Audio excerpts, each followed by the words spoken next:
Hey everybody, welcome back to another brand new episode of Throwback Thursday. Today we're going back to 1997 and we're going to check out a box that I picked up at a card show back in Irwin about a year ago. I think I paid $50 for the box.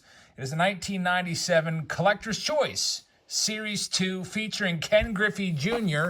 on the front. So 36 packs in this box, just like it always used to be. Remember buying a box of cards where it would be 36 packs in there. I used to love ripping stuff like this. 1997 was probably around the end of my first foray into card collecting. I stopped collecting cards right around 97 to 98, somewhere in there.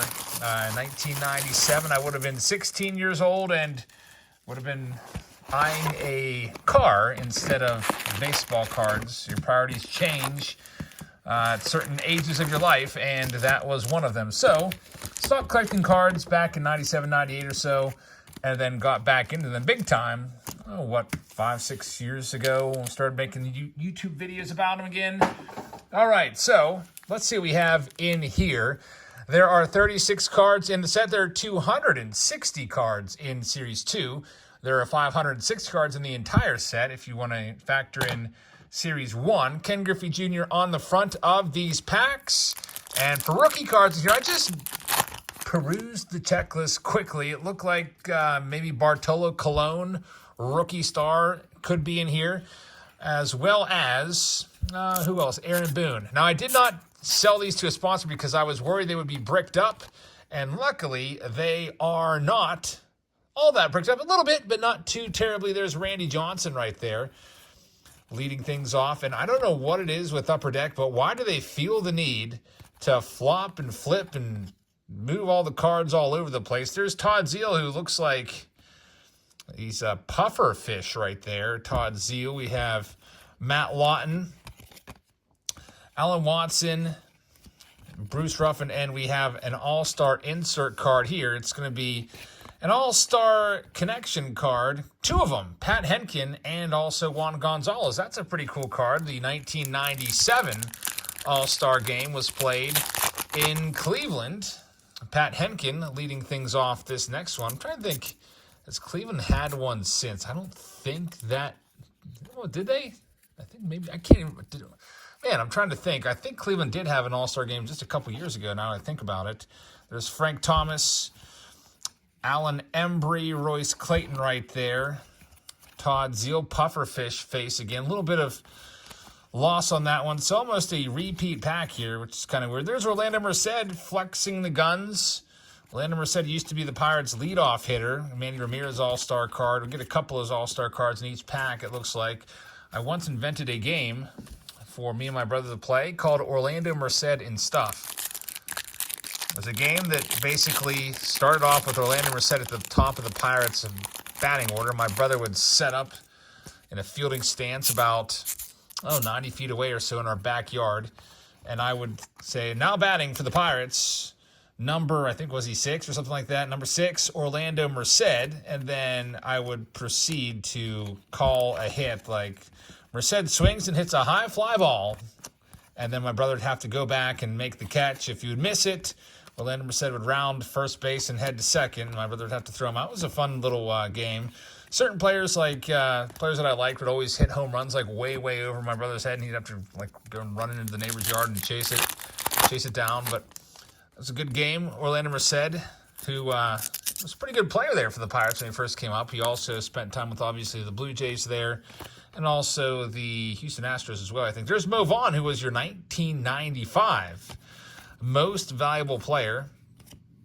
And you can see on the backs of all of these cards, they're also giving you the most recent few years of their career. There's Chan Ho Park, Jim Bollinger, Eddie Taubensee. I always disliked Upper Deck's way of going about it. So, for example, if we pull say, Nolan Ryan or somebody that I guess Nolan Ryan wouldn't be in 1997, obviously, but if we pulled someone that had been around the block for a long time, they would only give us their last 5 years of recent performance. There's Ken Griffey Jr. That's a nice card right there. Andy Pettitte as well. I used to really like Andy Pettitte. He was one of my favorite players there, him and Mariano Rivera for the Yankees. 1997, hey, this was the year that the Marlins, the 1997 Marlins of all teams, won the World Series, and it was thanks to who? Wasn't it, I think Craig Counsell and Edgar Renteria had a big part in that final game, as I can remember. Manny Ramirez right there, who is up for the Hall of Fame. I don't think he gets in. Ellis Burks had a very nice long career. His rookie card's 1988. You can see, hey, they actually do give us his entire 10-year career there, it looks like. I remember on a lot of them they wouldn't do that. They'd just give us like 5. I think maybe that was 93. We'll see if we can find someone that's been around a long, long time in here. Maybe a guy like Wade Boggs, and see if they put the whole resume on there. There's Chipper Jones. Nice little, I don't even know what that says in the corner. Can barely even read it. Glennon Rush, rookie class card. F.P. Santangelo. Now, these collector's choice cards, these are like the poor man's upper deck, so to speak. They were $1.29 back in the day. There's Jeff Bagwell All-Star card. So if you liked upper deck, but you didn't want to fork over the, what was upper deck in 97? Like $1.99, $2.49 a pack or something like that. If you didn't want to fork over that, you could just go with Collector's Choice. Now, Series 1 of Collector's Choice was only 99 cents. I noticed when I was doing a little bit of research on this set. There's Kevin Ory, who grew up just down the road from where we are now in Upper St. Clair. But they raised the price from 99 cents to $1.29. And to, I guess, to justify that, they also increased the cards per pack from, I think, 10 to 12 or something like that. Jim Thome and Craig Biggio there as well. Next pack up in this Throwback Thursday. Also, we have an auction tonight. I hope you'll be able to join us for that. Be auctioning off some cards. What do we got? We've got some cards in this week, including that Big Juan Soto autograph somewhere around here. I'll be auctioning that one off.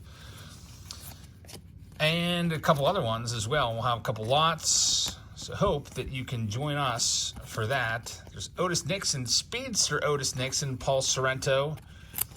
Rookie class of Pat Klein. I do not remember Pat Klein whatsoever. There's Andrew Jones. He is really close to the Hall of Fame.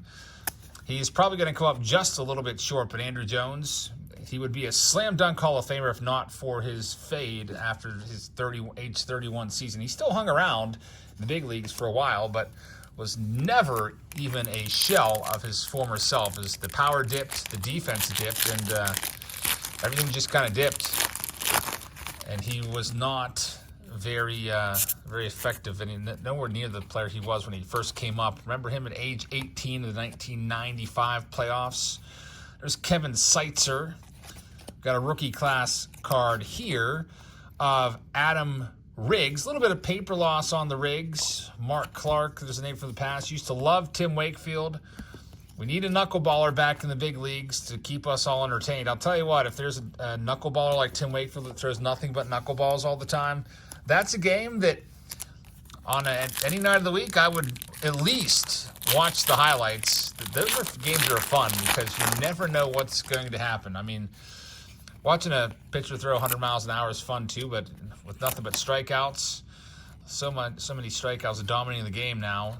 I feel like that would be really, really fun to watch a knuckleball. There's a nice Frank Thomas and Matt Morris. There's a name from the past. Pirates signed Matt Morris to a $10 million one-year contract. What year was that?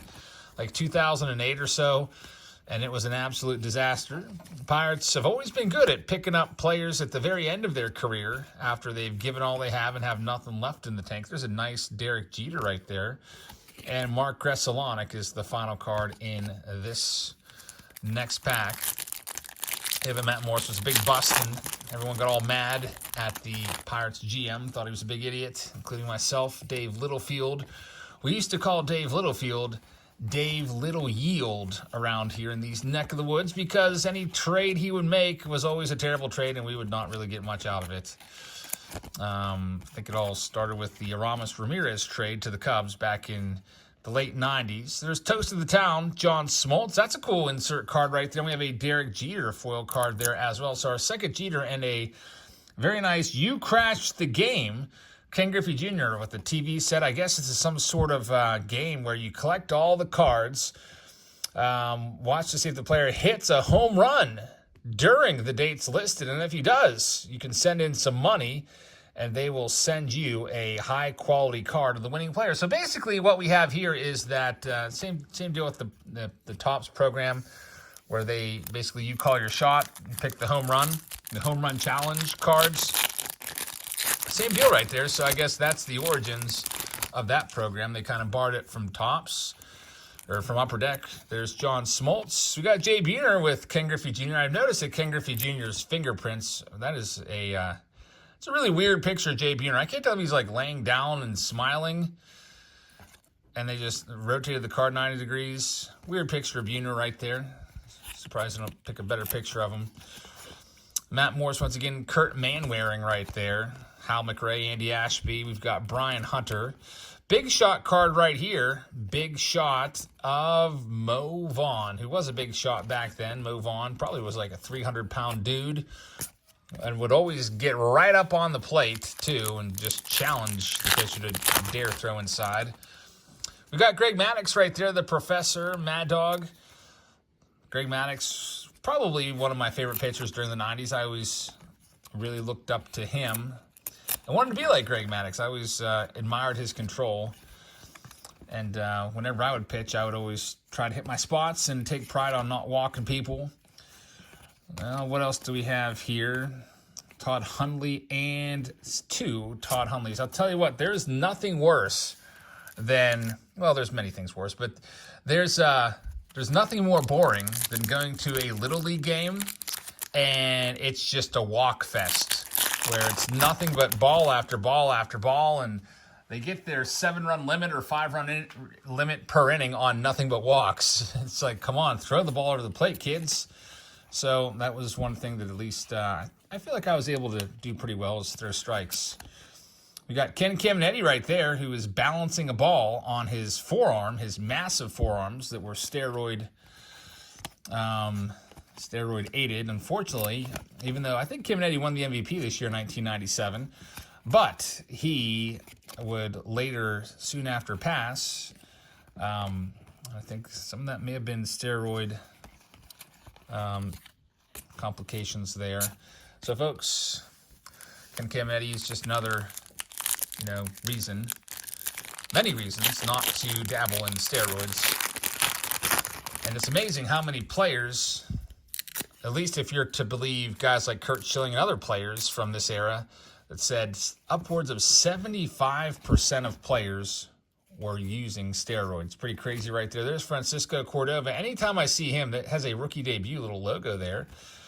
That was before the standardized rookie card logos that Topps uses, I guess. Anytime I see Francisco Cordova, I'm always reminded of the no-hitter that Francisco Cordova threw along with Ricardo Rincon. I used to know the exact date. I think it was like July 17th, 97, or somewhere in there. I think it was July 97. I remember the exact place I was. I was driving around at the DMV practicing for my driver's license test. So that's pretty cool. He threw a no-hitter in 97, which was, so when I was 16 years old, that was about 2 weeks before I ended up getting my driver's license. A couple Hall of Famers here, and Mike Mussina and also Mike Piazza. Mike Piazza was a 63rd round pick by the Dodgers. He was only picked as a favor to Tommy Lasorda. He was a family friend of Tommy Lasorda, so like, all right, we'll pick your son so you can say he was drafted. And then Mike Piazza found something and got super big, super strong, and, man, went on to be one of the best offensive catchers of all time. And he's a Hall of Famer. There's Ryan Sandberg. Another nice one right there. The Sandman. Used to have a binder of Ryan Sandberg's cards. I only had one. I feel like I had 2 binders now that I think of it when I was a kid. Like my collection, I had just 2 binders. One was a green binder, and that housed primarily just Pirates cards. And I had another binder that was red, and that housed my PC. So I remember Ryan Sandberg had that binder for about a season or 2. I collected his cards, and then probably in 92, I want to say, I switched over to Cal Ripken Jr., and he was the guy all the way through the streak. I used to read the backs of every single one of my baseball cards. There's future Hall of Famer. Yeah, he's a Hall of Famer now, but he would be a future Hall of Famer 97 with Barry Bonds on the card. Used to read the back of every card. I remember reading about, there's 6'7", Richie Sexton.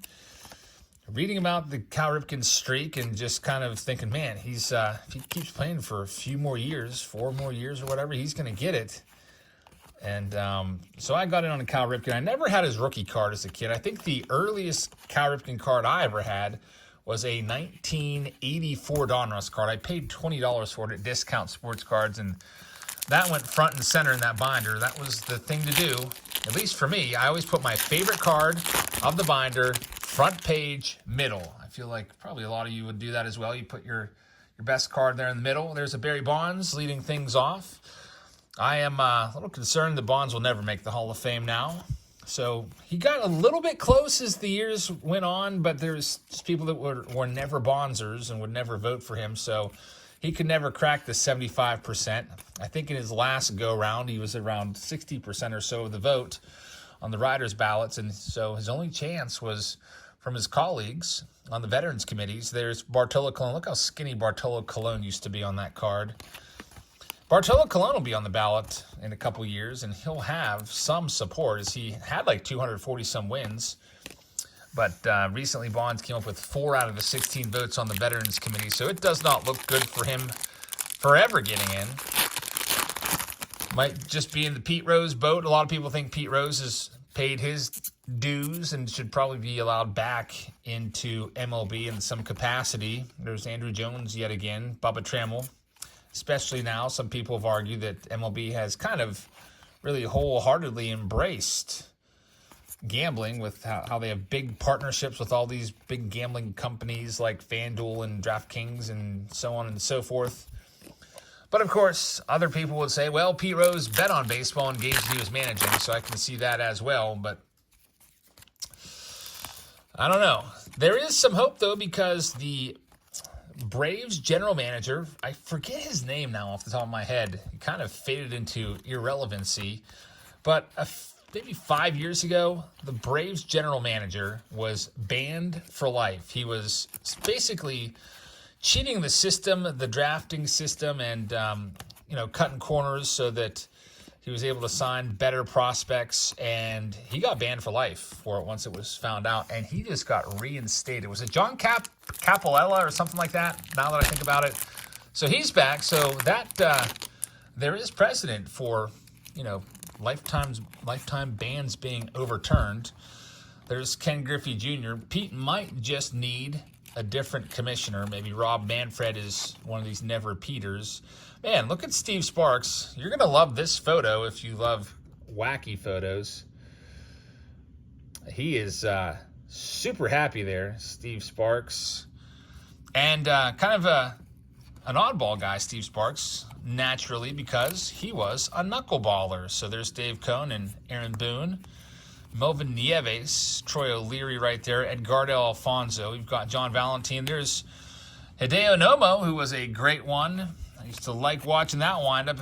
How many of us, totally copied Hideo Nomo's windup, where you're unfamiliar with his windup. Basically, it's, if you've ever seen Johnny Cueto do something similar, it's kind of like that. He would basically wind up and twist his body in the windup so his back was facing the batter, and then just come around like a tornado and unleash the pitch. He was pretty cool. One of my favorite cards was a 95 Bowman. Hideo Nomo, another Ken Griffey Jr. All-Star card right there. And we've got Hall of Famer Jeff Bagwell as well in there. So with Collector's Choice, if you're expecting an autograph, I don't even know if there's any autographs in the checklist. It is a $1.29 pack. And also back in 97, they weren't really all about putting autographs in the packs. That kind of would come around, become more common about 10 years down the road or so. What do we have coming up next? We've got Davy Cruz and good old Chad OJ, which seems like nobody knows how to pronounce his name. Chad OJ. Bob Tewksbury. I always feel remorse when I see Tukes. He's the first player I ever booed. I think I was like 9 years old, and I remember somebody else booing him and people laughing, and like he was heckling him, so I just started to go all out and probably saying like ridiculous things like, Something like a 9-year-old would say about like you smell bad and stuff like that. Probably called him like Bob Poopsberry or something like that. And kind of feel bad about it now. I usually don't ever really boo players. Like when I go to a game, if I don't like a player, I still really don't boo them. There's a Brian Jordan fake autograph. It's Big Shots Brian Jordan who is diving in there, and he was a football player, so get out of his way when he's diving home. He will knock you out. I think he played for Atlanta in the NFL. But you don't, I don't know, are we going to see that again where a player is a two-sport athlete and can be a professional football player and baseball player? I mean, it kind of works out because the seasons are opposite of each other. We had, I guess the most recent one we had that did it, albeit maybe not concurrently, was Tim Tebow. Tim Tebow was really decent collegiate player, never really stuck in the NFL, and was a great high school baseball player. So when his NFL career didn't pan out, he's like, well, let me go see if I have it left for baseball. And he was, he had some power. Tim Tebow definitely had some power, but fortunately there wasn't a whole lot of contact in that bat. So he played in the minors for a couple of years. You might recall his 2019 Bowman first card, which is a nice one. There's Mariano Rivera, he's the best of all time. There's no one better than Mariano Rivera for relievers. But Tim Tebow lasted a little while in the minors, never made it to the big leagues. I was hopeful that he would make it up. I thought that would be cool. Ron Karkovice. Man, I didn't realize he was still playing in 97. Karkovice. Yep, still around with those glasses. Pat Listak's right there, and we have a big shot card there of Chipper Jones barreling the ball up. Probably at Shea Stadium. Chipper Jones owned Shea Stadium so much and owned the Mets that he named his dog Shea, or was it his son? One of those two. I can't remember now because it was a while ago. But there's Ramon Martinez, which is Pedro Martinez's older brother. I feel like we've pulled this card of Griffey like 3 times. Him just laughing. I wonder how many Griffey cards are in this checklist. I feel like they really, really milked it. Wilton Guerrero, who was that Vladdy's younger brother or was it his cousin? There's definitely a relationship there between him and Vladdy.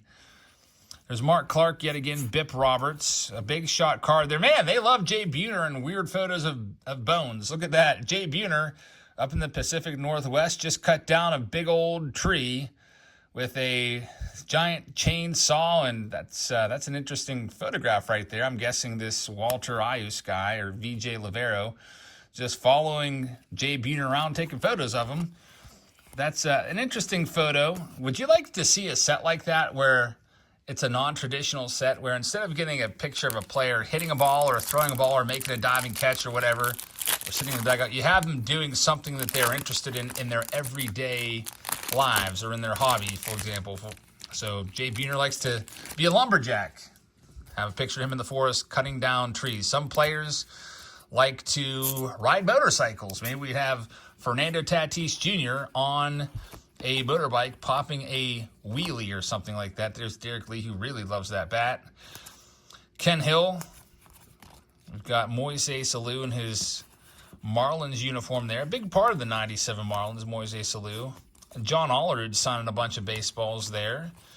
We've got John Flaherty, Barry Bonds once again, and a second Ellis Burks. So we're down to just a few packs left here out of these 36. Lots and lots of packs. Thanks for hanging out with us for 25 to 30 minutes, however long this takes. This box definitely takes a little longer than your usual box since they flip all the cards every which way. There's another Ken Griffey Jr. that he probably has 10 cards in the set out of the 260 cards. I bet about 10 of them have Griffey at least featured on them. There's Pat Rapp. There's a name from the past. Speedster Tony Womack. Sean Berry. Darryl Strawberry in his Yankees uniform. Pulled his autograph a couple weeks ago on Throwback Thursday out of the Gold Cup, rookie Gold Cup box. That was pretty cool. That's actually sitting right behind me. What do we got now? About 6 packs left, 5 packs left. For those of you that would like to be in the Saturday Showdown this week, by the way, I'm going to put that for sale tonight, and I'm going to move the Showdown to tomorrow. So it'll be the Friday Box Wars edition of the Showdown. It's Heather's birthday on Saturday, so I would like to clear that for her. So check us out on Friday night. Also, tomorrow it's a brand new release of Topps Finest. I always look forward to Finest every year. I think it's a nice set. So we'll have a new release preview video of that product. There's Eddie Murray, who's looks like he's hitting the Los Angeles of Anaheim Angels logo out of the park. Jim Eisenreich. It's a good old name from the past. Jim Eisenreich. Sterling Hitchcock. There's Tewksbury once again. Mark Johnson, former Pirates slugger for a little while. He had showed some power potential, but really kind of flamed out after about a year or two. John Smoltz, last card is Hideo Nomo right there as well. So we're down to just 4 packs left on this Thursday. You got a You Crashed the Game card again. Of course, those are long since expired. Basically, once again, you got to hope that the player listed on the card hits a home run during that series that is on the top of the card. There's Kevin Elster, who played for the Pirates in 1997. The 97 Pirates were an interesting bunch. They were known as the Freak Show, a name lovingly given to them by, there's A-Rod, September 12th to 15th. They were called the Freak Show by the Pirates announcer, Greg Brown. And it was a freak show because the entire team had a payroll of about $9 million, which was dead last in baseball. And somehow, some way, they almost pulled off a division win. Now, they still ended up having a losing record for the season. In fact, I think the Astros won the division in 1997 with a very terrible and paltry record of like just a game or two over 500. But going into the last series of the season, the Pirates had a chance. All they had to do was keep on winning, and they did not. But it was very, very interesting to watch. You had guys like Kevin Polkovich and Kevin Elster and I think Joe Oliver and all these random guys leading the way of this ragtag bunch of Pirates. And I think the Pirates walked it off one summer night, and Greg Brown just lost his mind, as he usually would do. Greg Brown is a great announcer, but he is 100% an over-the-top homer, and he just roots for the Pirates openly. And the Pirates walked it off, and he goes screaming, "It's another freak show at Three River Stadium," and that just kind of caught on, and Pirates called themselves the Freak Show in 97. But unfortunately, it was just the kind of near the front end of the midst of 20 years of losing. The Pirates did not have a winning season from 1993. That was the first one. That's the season after Bonds left. Bonds was with the Pirates, 86 to 92. 93, Bonds goes to San Francisco. It kicks off 20 years of losing. They did not have a winning record again until Andrew McCutchen and the 2013 Pirates would get it done. There's Bartolo Colon. Nice Big Mac card right there. And by the way, this is our last pack, so thanks for hanging out and listening in to us talk some old baseball from the 90s. And look at these old baseball cards. 1997 Collector's Choice. Last card, fittingly, is a Derek Jeter All-Star card. So I hope you will check us out for our auction a little bit later on tonight. Have a fantastic rest of your Thursday, and I will see you all later in the live stream. Good night, everybody.